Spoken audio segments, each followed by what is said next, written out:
Sabi naman, nagulat naman ako paglabas ko, tingnan nyo naman. Hello, welcome back winter.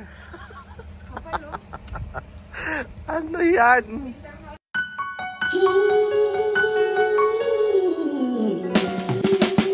Sunshine, blue skies. Gotta cry. Feelings supposed to cross crying. Feel the pain, oh yeah. Listen, I love you. That sounds strange. Grabe, late pa nga ang aabutin ko.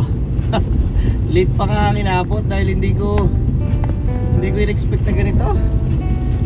Grabe, Monday ng gabi guys. So isipin nyo ba naman, ang prediction kasi Tuesday and Wednesday, ganyan ang magiging weather. Paano mo paglilipat namin yan? Paano kayo maglilipat ng ganyan? Sobrang wet snow na pumapatak. Hindi ko na-expect kasi pag nasa loob ka ng bahay, wala ka naman namamalayan eh, di ba? Late pa ako lumabas, nod-nod pa ako, cellphone pa, ganyan. Paglabas ko, nagulat na lang ako eh. Ibang klase talaga. Klase talaga dito. Buti na lang sa kalsada pagpapataklusaw. Kasi nga mainit naman eh. Trabaho na ako guys, pero kita nyo naman. Ganun pa rin kalakas ang patak na ako. Ganyan pa rin kalakas ang patak ng ulan na snow. Ano yan? Ulan ba yan o snow ba yan? Ulan snow. Tamang-tama din naman kasi sabi doon sa ibang part dito sa sa Canada marami na daw wildfires na nare-record, kaya sakto din yung ulan na yan. At least, di ba? Makakatulong yan. Nakakabasa siya guys ha, hindi biro. Nakakabasa. Tatas ko muna tong wiper ko kasi bukas ito matatabunan na naman. Ayun kapal tapos tubig ka agad yeah. Ang galing ko nga yung ice ito.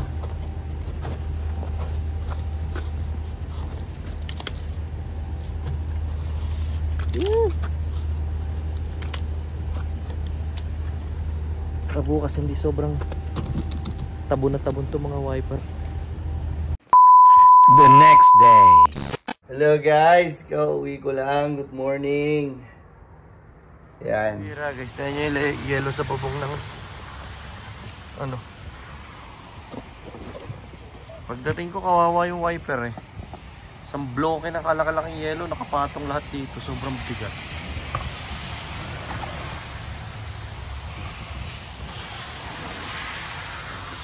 Kailangan paspasan ko na para mamaya eh.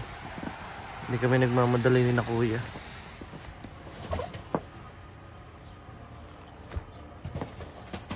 Ng tipaklong May na, oy. Anong petsa na? Bakit ganyan pa rin? So, kauwi ko lang. At si mami naka-off ngayon. Pero ako lugi. Kasi hindi tayo napagbigyan ng off. Kahit na na-file ko na 1 month ago yung leave na to, hindi ako napagbigyan. May bitterness. May sama ng loob. Hindi dapat ako papasok mamayang gabi, Wednesday night and Thursday night, kasi nga maghahakot nga kami ng mga gamit. At may set na appointment yung magkakabit ng internet doon sa kabilang bahay. Kaso nga, hindi nga ako napagbigyan. So, na-reject yung aking request. Medyo mahina tayo sa sa pamahalaan. Kaya kailangan kong pumasok mamaya. At dahil na rin nga sa forecast na masama ang panahon, hindi na rin namin tinuloy na talagang hakutin yung malalaking gamit namin ngayong Wednesday. At sinabi na lang namin kina Ate Venus na magstay kami ng konti dito kasi nga mahirap maghakot kasi nag-i-snow, tas kami lang naman din dalawa ni Joyce. Tapos, syempre, pag naghakot tayo, sigurado mapapagod. Tapos mamayang gabi may pasok naman, di ba? So, hindi talaga, sabi ko parang hindi umaayon yung pagkakataon. Kaya, sabi ko sa na lang, sa Sabado na lang kami maghakot ng malalaki. Pero, So, yung mga maliliit na gamit ay marami na rin kami hahakotin ngayon. So, ito hindi ko pa na-box eh. Pero ito yung mga boxes namin. Ayun pa. Ayan pa. Ayan pa. Ito pa yung mga kitchen. Guys, napakadami niyan. Tingnan nyo naman. Hindi pa namin nasasarahan yung iba kasi yung ibang kasama niyan ay ginagamit pa. O ito, wala pa pala tong laman. So, ayan, kompleto na. Yari na yan. Pero hindi lang yan, guys. Ito pa yung mga ihahabol naming huli. Pero saka na yan. Siguro sa Sabado na yan. Ito yung talagang ikakarga na namin ngayong umaga. Ayan. Mga kumot, ganyan. So, sa mga pangkwarto to, ayan, ang dami niyan. Ayan pa. Ayan, no? Mga maleta. Puno lahat ng ano yan, ng damit yan. Ayan pa. Ano to? Toys. Toys. So, sipin nyo, 2 kahon na toys. Ito pa. Meron pa niyan. Ay, nako. Pero talaga nga mabigat is yung furnitures tsaka mga kama kagaya nito. Itong kama na to. Kama, bali mattress, box spring at saka yung frame niyang bakal sa ilalim. Tapos yung cabinet na yun.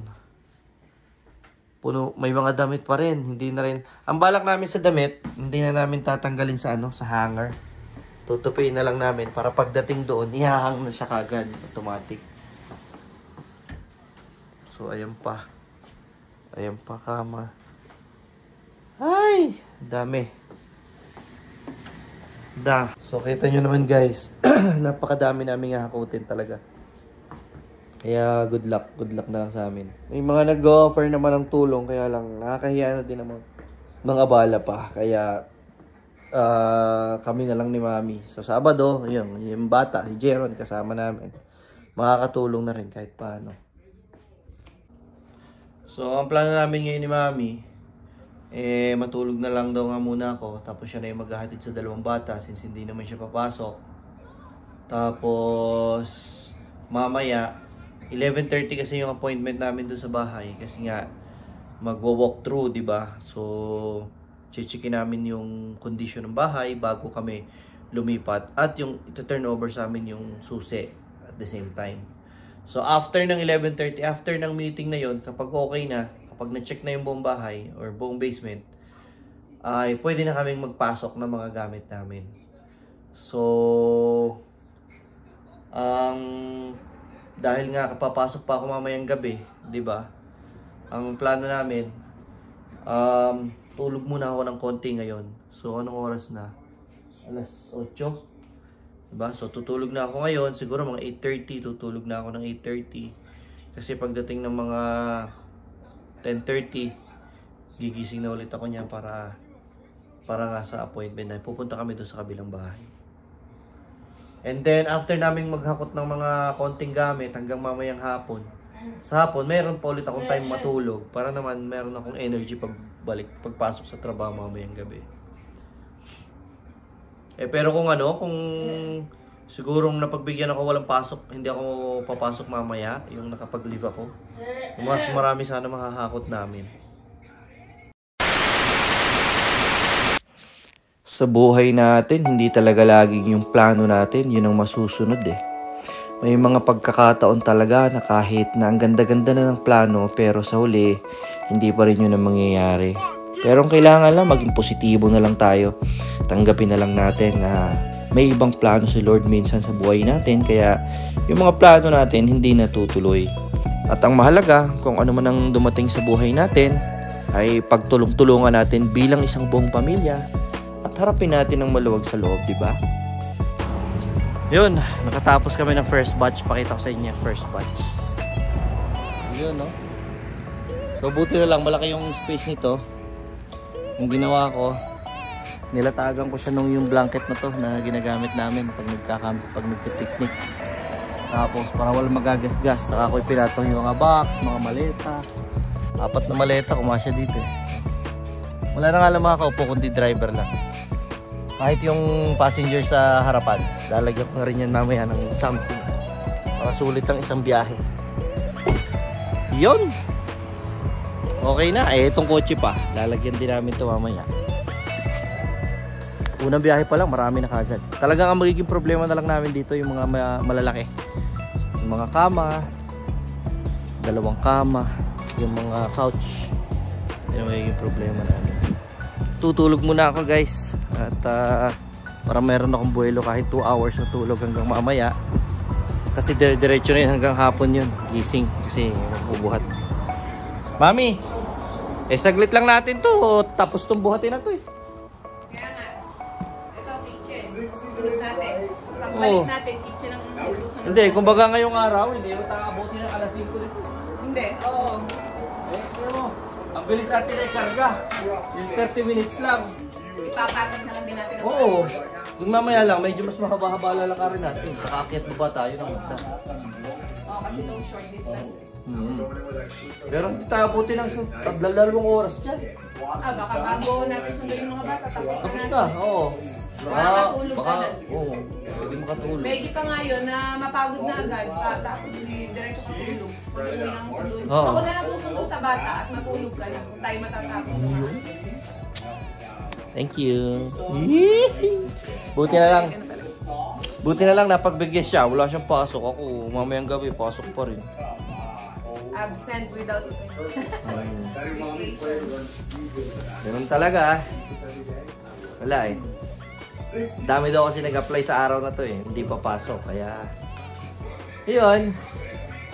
That's life. That's life. Challenges, but kayang-kaya. Yes. Stay positive na lang. Kaysa mabugnot dahil hindi nabigyan. Kagaya ngayon, siyempre, expected namin spring na, mainit, tapos biglang all of a sudden, maghahakot kami, uulan pala. Ulan. Snow pa nga. I-snow. Tapos, kumusta mga forecast? Hanggang bukas? Hanggang bukas uulan. Hanggang bukas, snow. Papahinga lang ng Friday, Saturday, then Sunday to the rest, uulan na ulit. Yan, dyan muna kayo. Tutulog muna ako. Bye. Hello guys. Yeah. That in the bed, there's a Huh? date. I'll take a picture. Oh yeah. Oh, okay. Maybe it's Like falling the, out. Like the back cover is Yan. yeah. Okay. So ayan guys, dito na kami ngayon sa lilipatan namin bahay. Ito yung itsura niya. Yan, nagche-check si Mami. Nagche-check kami. Yan. So ayan nga pala yung namin sa property management. Siya yung ka-meeting namin. Kasama namin siya nag-i-inspect nito. Okay naman, no? Diba? Medyo mas maliit lang, pero okay naman. Comfy naman. Ayan. So, merong mga maliliit na minor issues. Okay lang. Na note na lang namin. So, ginising ako ni Mami ng alas 11 para nga makipag-meet up dito. After nito, pwede na kami maghakot pag na-turnover na sa amin yung susi.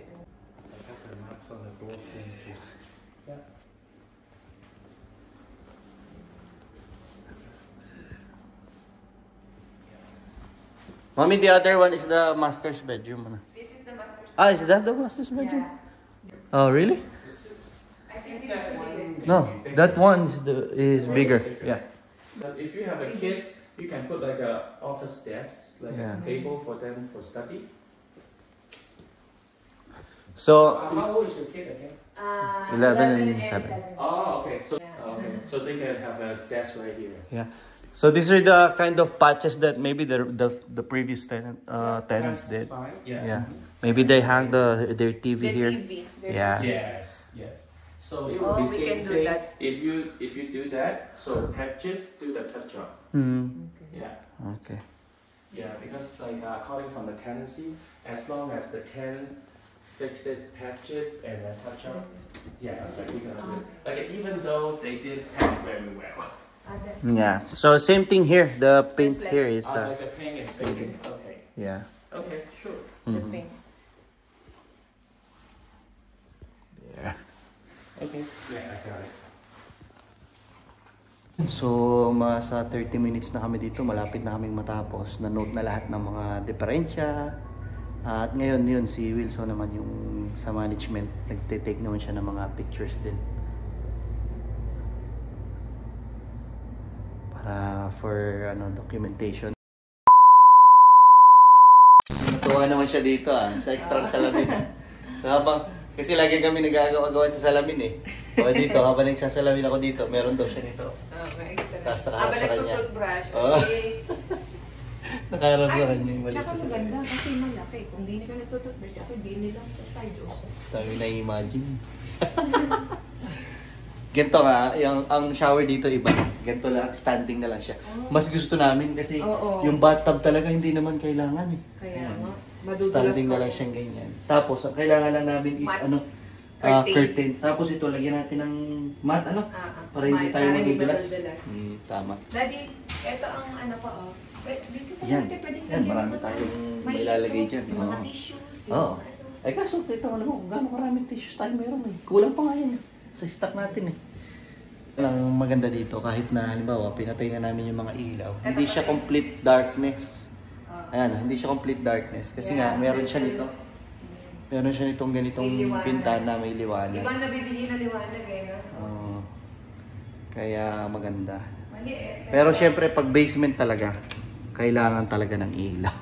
Kailangan. Most of the time talaga gagamit ka ng ilaw. Ay, sa wakas, natapos din. So, ito na yung mga tambak namin. Kukunti lang. Ayan, no? Ito pa. Isang kwarto lang ang aming inabala, inoccupy namin.